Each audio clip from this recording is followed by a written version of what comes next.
Welcome to the Chronological One-Year Bible, June 16th. Today's reading is 2 Kings chapter 5, verse 1 through chapter 8, verse 15.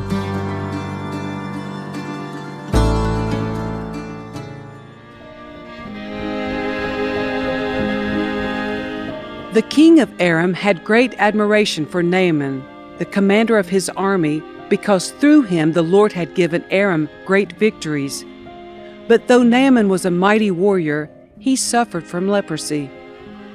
At this time, Aramean raiders had invaded the land of Israel, and among their captives was a young girl who had been given to Naaman's wife as a maid. One day the girl said to her mistress, "I wish my master would go to see the prophet in Samaria. He would heal him of his leprosy." So Naaman told the king what the young girl from Israel had said. "Go and visit the prophet," the king of Aram told him. "I will send a letter of introduction for you to take to the king of Israel." So Naaman started out carrying as gifts 750 pounds of silver, 150 pounds of gold, and 10 sets of clothing. The letter to the king of Israel said, "With this letter I present my servant Naaman. I want you to heal him of his leprosy." When the king of Israel read the letter, he tore his clothes in dismay and said, "Am I God that I can give life and take it away? Why is this man asking me to heal someone with leprosy? I can see that he's just trying to pick a fight with me." But when Elisha, the man of God, heard that the king of Israel had torn his clothes in dismay, he sent this message to him: "Why are you so upset? Send Naaman to me, and he will learn that there is a true prophet here in Israel." So Naaman went with his horses and chariots and waited at the door of Elisha's house. But Elisha sent a messenger out to him with this message: "Go and wash yourself 7 times in the Jordan River. Then your skin will be restored, and you will be healed of your leprosy." But Naaman became angry and stalked away. "I thought he would certainly come out to meet me," he said. "I expected him to wave his hand over the leprosy and call on the name of the Lord his God and heal me. Aren't the rivers of Damascus, the Abana, and the Pharpar better than any of the rivers of Israel? Why shouldn't I wash in them and be healed?" So Naaman turned and went away in a rage.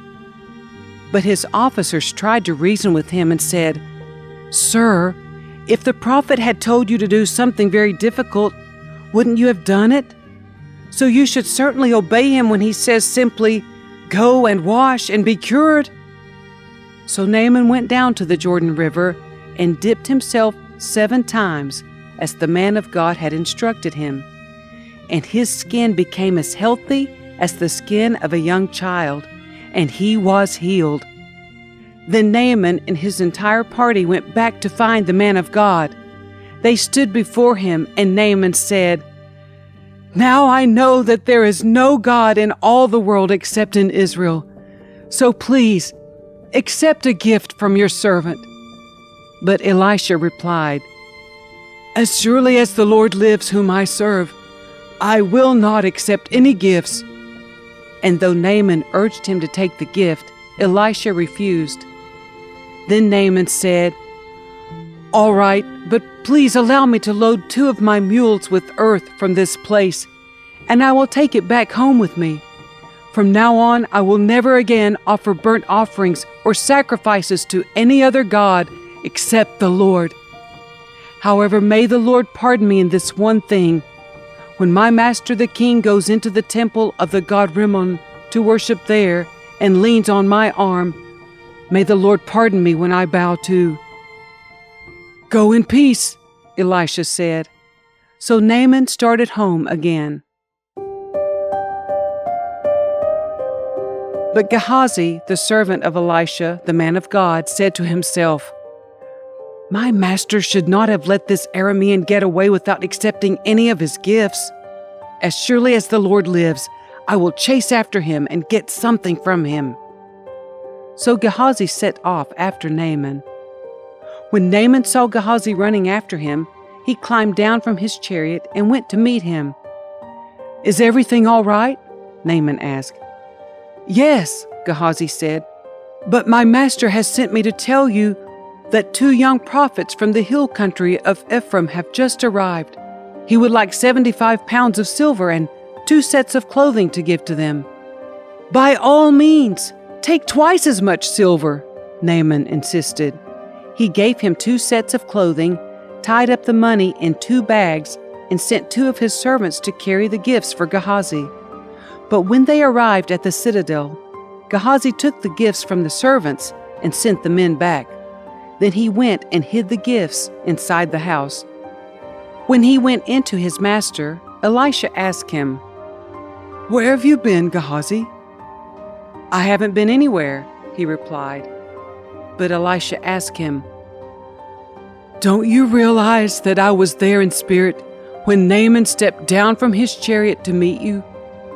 Is this the time to receive money and clothing, olive groves and vineyards, sheep and cattle, and male and female servants? Because you have done this, you and your descendants will suffer from Naaman's leprosy forever." When Gehazi left the room, he was covered with leprosy. His skin was white as snow.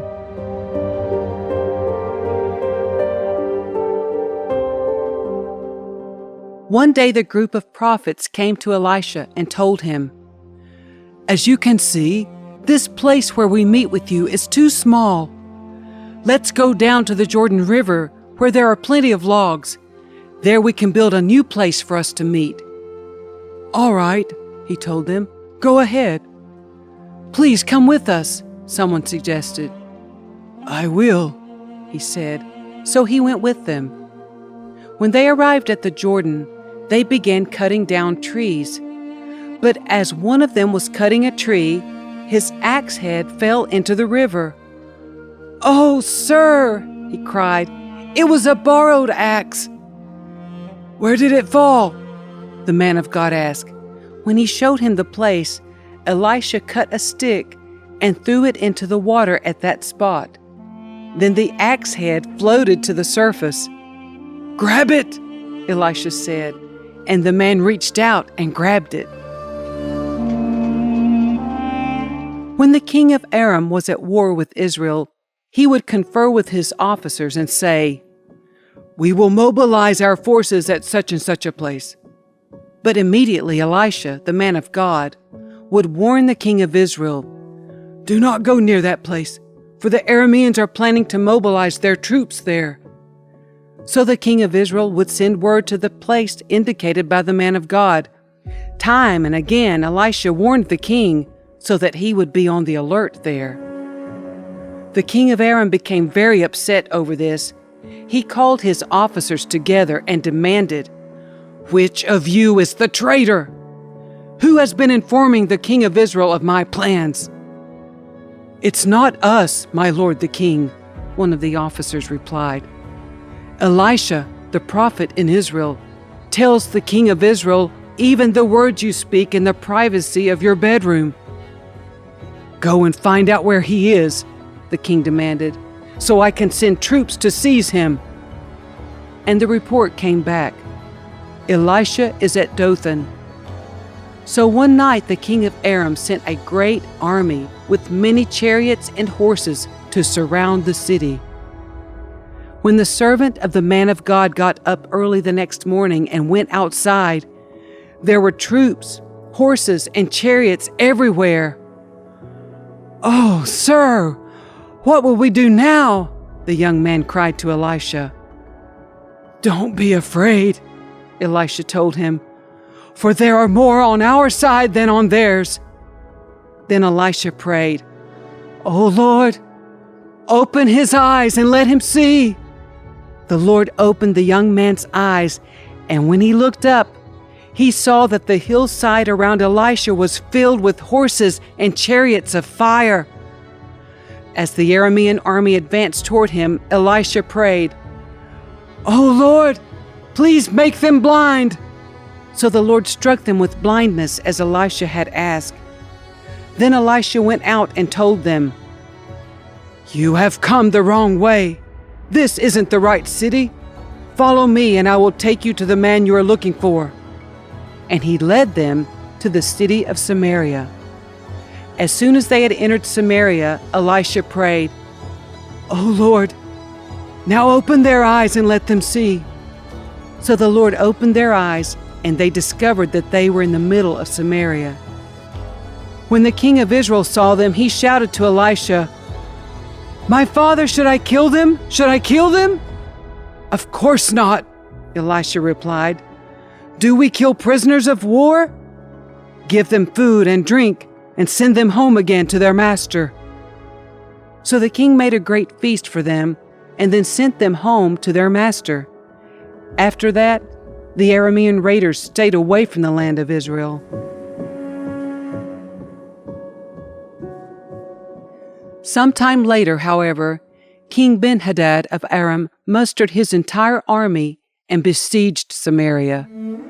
As a result, there was a great famine in the city.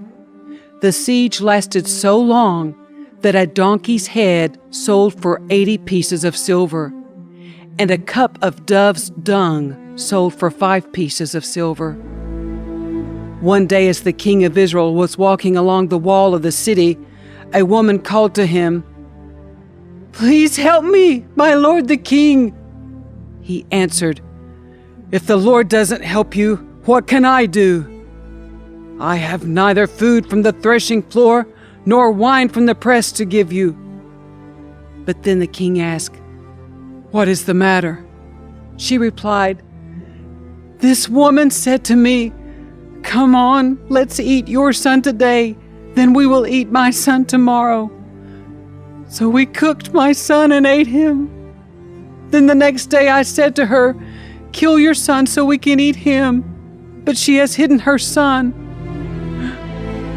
When the king heard this, he tore his clothes in despair. And as the king walked along the wall, the people could see that he was wearing burlap under his robe next to his skin. "May God strike me and even kill me if I don't separate Elisha's head from his shoulders this very day," the king vowed. Elisha was sitting in his house with the elders of Israel when the king sent a messenger to summon him. But before the messenger arrived, Elisha said to the elders, "A murderer has sent a man to cut off my head. When he arrives, shut the door and keep him out. We will soon hear his master's steps following him." While Elisha was still saying this, the messenger arrived, and the king said, "All this misery is from the Lord. Why should I wait for the Lord any longer?" Elisha replied, "Listen to this message from the Lord. This is what the Lord says. By this time tomorrow in the markets of Samaria, 6 quarts of choice flour will cost only 1 piece of silver, and 12 quarts of barley grain will cost only 1 piece of silver." The officer assisting the king said to the man of God, "That couldn't happen even if the Lord opened the windows of heaven." But Elisha replied, "You will see it happen with your own eyes, but you won't be able to eat any of it." Now there were 4 men with leprosy sitting at the entrance of the city gates. "Why should we sit here waiting to die?" they asked each other. "We will starve if we stay here, but with the famine in the city, we will starve if we go back there. So we might as well go out and surrender to the Aramean army. If they let us live, so much the better. But if they kill us, we would have died anyway." So at twilight they set out for the camp of the Arameans. But when they came to the edge of the camp, no one was there. For the Lord had caused the Aramean army to hear the clatter of speeding chariots and the galloping of horses and the sounds of a great army approaching. "The king of Israel has hired the Hittites and Egyptians to attack us," they cried to one another. So they panicked and ran into the night, abandoning their tents, horses, donkeys, and everything else as they fled for their lives. When the men with leprosy arrived at the edge of the camp, they went into one tent after another, eating and drinking wine, and they carried off silver and gold and clothing and hid it. Finally they said to each other, "This is not right. This is a day of good news, and we aren't sharing it with anyone. If we wait until morning, some calamity will certainly fall upon us. Come on, let's go back and tell the people at the palace." So they went back to the city and told the gatekeeper what had happened. "We went out to the Aramean camp," they said, "and no one was there. The horses and donkeys were tethered, and the tents were all in order, but there wasn't a single person around." Then the gatekeepers shouted the news to the people in the palace. The king got out of bed in the middle of the night and told his officers, "I know what has happened. The Arameans know we are starving, so they have left their camp and have hidden in the fields. They are expecting us to leave the city, and then they will take us alive and capture the city." One of his officers replied, "We had better send out scouts to check into this. Let them take 5 of the remaining horses. If something happens to them, it will be no worse than if they stay here and die with the rest of us." So 2 chariots with horses were prepared, and the king sent scouts to see what had happened to the Aramean army. They went all the way to the Jordan River, following a trail of clothing and equipment that the Arameans had thrown away in their mad rush to escape. The scouts returned and told the king about it. Then the people of Samaria rushed out and plundered the Aramean camp. So it was true that 6 quarts of choice flour were sold that day for 1 piece of silver, and 12 quarts of barley grain were sold for 1 piece of silver, just as the Lord had promised. The king appointed his officer to control the traffic at the gate, but he was knocked down and trampled to death as the people rushed out. So everything happened exactly as the man of God had predicted when the king came to his house. The man of God had said to the king, "By this time tomorrow in the markets of Samaria, 6 quarts of choice flour will cost 1 piece of silver, and 12 quarts of barley grain will cost 1 piece of silver." The king's officer had replied, "That couldn't happen even if the Lord opened the windows of heaven." And the man of God had said, "You will see it happen with your own eyes, but you won't be able to eat any of it." And so it was, for the people trampled him to death at the gate.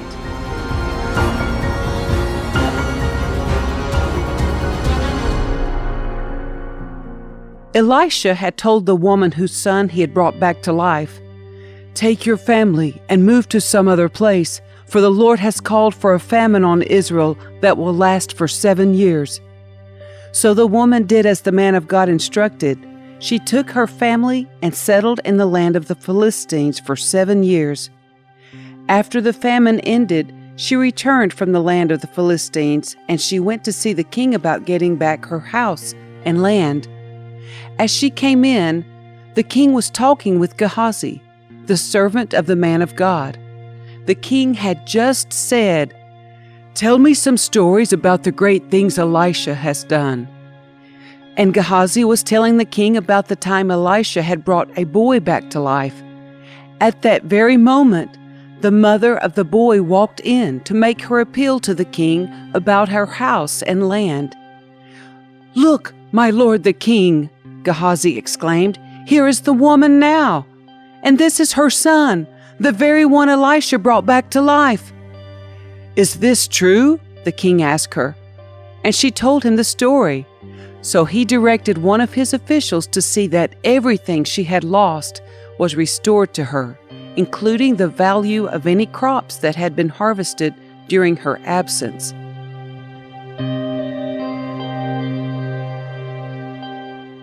Elisha went to Damascus, the capital of Aram, where King Ben-Hadad lay sick. When someone told the king that the man of God had come, the king said to Hazael, "Take a gift to the man of God, then tell him to ask the Lord, 'Will I recover from this illness?'" So Hazael loaded down 40 camels with the finest products of Damascus as a gift for Elisha. He went to him and said, "Your servant Ben-Hadad, the king of Aram, has sent me to ask, will I recover from this illness?"